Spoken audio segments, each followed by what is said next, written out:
नमस्कार दोस्तों। तो आज मैं आपको बताने वाला हूँ कि मैंने अपने खुद के डर कैसे जीते। दोस्तों मुझे सबसे पहले ये इस डर के बारे में बताता हूँ मैं आपको कि डर सब में होता है, लेकिन ज़रूरत होती है तो उसे फेस करने की। तो मैंने अपने खुद के डर को कैसे फेस किया, मैं आज आपको ये बताने वाला हूँ इस वीडियो में। इससे पहले मैंने 2 वीडियो बनाए हैं, एक डर के ऊपर और एक साहस के ऊपर। आप उस उन वीडियो को अगर देख लोगे तो इस वीडियो को समझने में आपको कोई दिक्कत नहीं होगी। तो चलो शुरू करते हैं। सबसे पहला मेरा फ़ियर था कि मैं स्पीच देने से डरता था, लोगों के सामने जाकर बात करने से, खड़े होने से डरता था। ये मेरी कॉलेज की बात है। तो जब-जब मैं नाम देता था, फेस्टिवल होता था जब-जब कॉलेज में, तब-तब मैं नाम देता था कि मैं बोलूँगा अब इस दिन। लेकिन होता था क्या कि मेरा नाम सर अगर अनाउंस करते, तो उस दिन मैं कॉलेज में ही नहीं जाता। ऐसा कई बार हुआ मेरे साथ।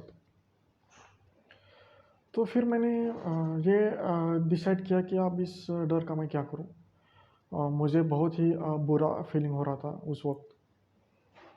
मैं कभी लोगों के सामने जाकर बात कर सकूँगा या नहीं, ये भी मुझे डाउट हो रहा उस टाइम।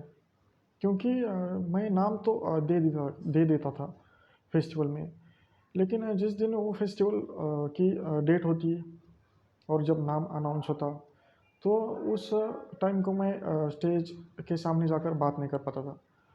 या तो मैं उस दिन कॉलेज को जाता ही नहीं था, या अगर गया भी कॉलेज को, तो भाग आता था मेरा नाम अनाउंस करने के बाद। तो ये प्रॉब्लम मेरी चालू ही रही। मुझे कुछ समझ में नहीं आ रहा कि मैं क्या करूँ? मैं ना फ़ियर के बारे में जानता था, ना फ़ोबियाज़ के बारे में जानता था, ना करेज के बारे में जानता था।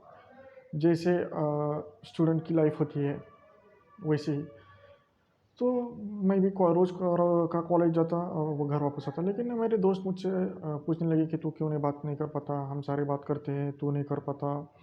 देख तेरे में क्या है, क्या कमी है, क्या नहीं? तुझ में तो कुछ भी नहीं है। ऐसी बातें करने लगे मुझसे मेरे दोस्त। तो मैं भी इस चीज़ों के ऊपर सोचने लगा कि यार इसका कुछ तो करना पड़ेगा, कोई सॉल्यूशन है क्या नहीं? तो साइंस की किताबें पढ़ी, इसमें भी कोई सॉल्यूशन नहीं है। और ज़्यादा डर के बारे में जहाँ से जानकारी निकलती थी, ले लेता था। लेकिन इंडिया में होता क्या है कि लोग साइंटिफिक चीज़ों से ज़्यादा, साइकोलॉजी के चीज़ों से ज़्यादा, रिलीजियस चीज़ों पर, या जो फेक चीज़ें रहती है, उनके ऊपर भरोसा कर देते हैं। इसका रीज़न ये भी है कि उनकी भी कोई गलती नहीं है। जो रिसर्च होती है उनके सामने आती ही नहीं है। और इन चीज़ों के बारे में कॉलेज में भी नहीं पढ़ाया जाता।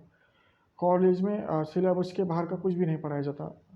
इसलिए भी ये दिक्कत होती है। जान ही नहीं पाते कि हम क्या है, क्या नहीं। पर्सनैलिटी डेवलप कैसे करनी है, क्या नहीं। ये समझ भी नहीं पाते ना। तो मैंने डिसाइड किया, तो फिर किया क्या मैंने कि जो फेस्टिवल था, तो मैंने डिसाइड किया कि अब अगला फेस्टिवल जब होगा तो मैं उस फ़ियर को फेस करूँगा। इन सब इन्फॉर्मेशन तब तक मेरे पास बहुत सारी जानकारी थी, डर को जीतना कैसे है, फ़ियर के बारे में, इन सब चीज़ों के बारे में मेरे पास अच्छी खासी जानकारी थी। तो मैंने डिसाइड किया कि अब इस फ़ियर को फेस करना है। जब तक मैं इस डर को फेस नहीं करूँगा, तब तक मैं इस डर को ओवरकम नहीं करूँगा। ये तो बात सच थी। मैं जानता था, क्योंकि मैंने कई किताबें पढ़ी थी, रिसर्च की थी इसके ऊपर। तो इसका एक ही रास्ता है दोस्तों, डर को ख़त्म करने का या डर को कंट्रोल करने का, कि उस चीज़ को आप बार-बार फेस करो। जिस ऑब्जेक्ट के बारे में आपको डर लगता है, उस ऑब्जेक्ट से आप फेस करो। होता क्या है कि पहले तो डर काफ़ी बढ़ जाता है जब हम उस चीज़ को फेस करने का फ़ैसला ले लेते हैं, उस ऑब्जेक्ट को फेस करने का फ़ैसला हम कर लेते हैं, तो हमारे अंदर बहुत ही ज़्यादा फ़ियर क्रिएट होता है। लेकिन हम लोग करते क्या है कि उस फ़ियर की वजह से उस चीज़ को टाल देते हैं, दूर छोड़कर भाग जाते हैं, क्योंकि हमारा फ़ियर हमें इतनी असहजता प्राप्त कर देता है कि हम उस फ़ियर को झेल नहीं पाते। यही हमारी सबसे बड़ी गलती होती है फ़ियर के बारे में। हमको ऐसा नहीं करना है। हमको करना क्या है कि हमें जब भी डर लगता है, जब भी हमारे अंदर फियर क्रिएट होता है तो हमें उस चीज़ के पास स्टैंड होना है, उस चीज़ को करना है, उस चीज़ को करने से बंद नहीं करना है, उस चीज़ को टालना नहीं है। अगर हम उस चीज़ को टालते हैं तो उसे दूर भागते हैं तो ये फियर कभी भी हमारे अंदर से ख़त्म नहीं होता। हमें क्या करना है कि उस चीज़ का सामना करना है और दूर भागने से खुद को रोकना है।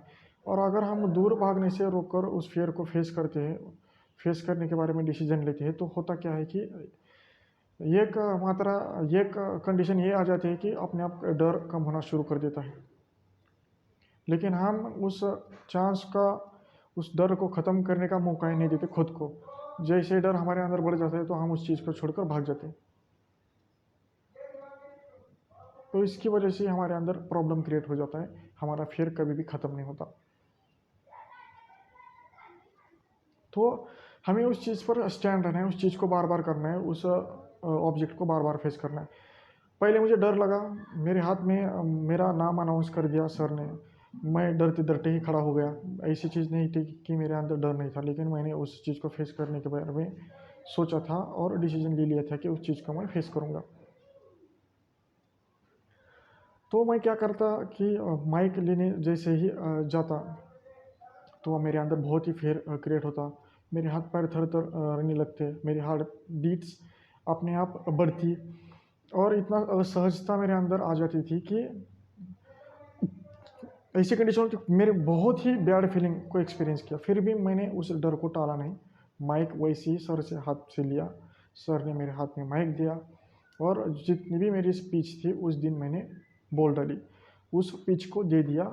उस पब्लिक अफेयर से फेस करने का यही तरीका है कि मैंने उस स्पीच को दे दिया। पहले दिन मुझे बहुत बहुत डर लगा, लेकिन अब मैं सोच लिया था कि इस डर को मैं फेस ज़रूर करूँगा। तो जैसे जैसे बाद में कॉलेज में फेस्टिवल होते रहे, क्लास में चांस मिलता बोलने का, बात करने का, तो मैं सबसे पहले नाम देता था, आगे आगे जाकर बात करता था, बोलता था। डर तो अंदर रहता था, लेकिन जितना पहली बार स्पीच देते वक्त डर लगा था उतना डर बाद में नहीं लगा। जैसे जितनी बार ज़्यादा मैंने बार बार रिपीटेशन किया, स्पीच दी, पब्लिक स्पीचिंग दी, स्कूल में, कॉलेज में, लोगों के सामने, बच्चों के सामने, स्टूडेंट में के सामने जाकर बात करने लगा, तो मेरा डर तो धीरे धीरे कम होने लगा। पहली बार जितना लगता, दूसरी बार उतना नहीं लगता, तीसरी बार उतना नहीं लगता, चौथी बार उतना नहीं लगता। जितनी बार मैं स्पीच जैसे जैसे मैं स्पीच देता गया वैसे वैसे मेरा डर कम होता गया और आज आपके सामने बैठकर मैं आप लोगों को अच्छी तरह से बात कर सकता हूँ, आपके सामने बोल सकता हूँ, कैमरे के सामने बोल सकता हूँ। यही मेरी फोबिया को कंट्रोल करने की केस है, पहली सक्सेस मेरी। तो आप लोग उस चीज़ को टालो मत, धीरे धीरे उस चीज़ के करीब जाओ, उस चीज़ को करो, उस चीज़ को फेयर करो, उस चीज़ को फेस करो।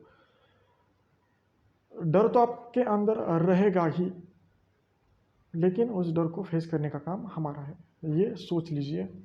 सेफ्टी चीज़ों को छोड़ना है, सेफ्टी बिहेवियर्स जो आपके होते हैं, आज तक आपने सेफ्टी बिहेवियर्स का यूज किया है, उस सुरक्षित क्षेत्र में रहे हो, अब उस सुरक्षित क्षेत्र में नहीं रहना है।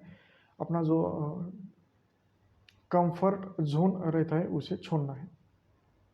यकीन मानिए आप एक दिन उस फियर को फेस करने के बाद उस डर को काबू कर सकते हो सफलतापूर्वक। ये केस मैं आपको बताता हूँ, लेकिन ये एक चीज़ नहीं करना है।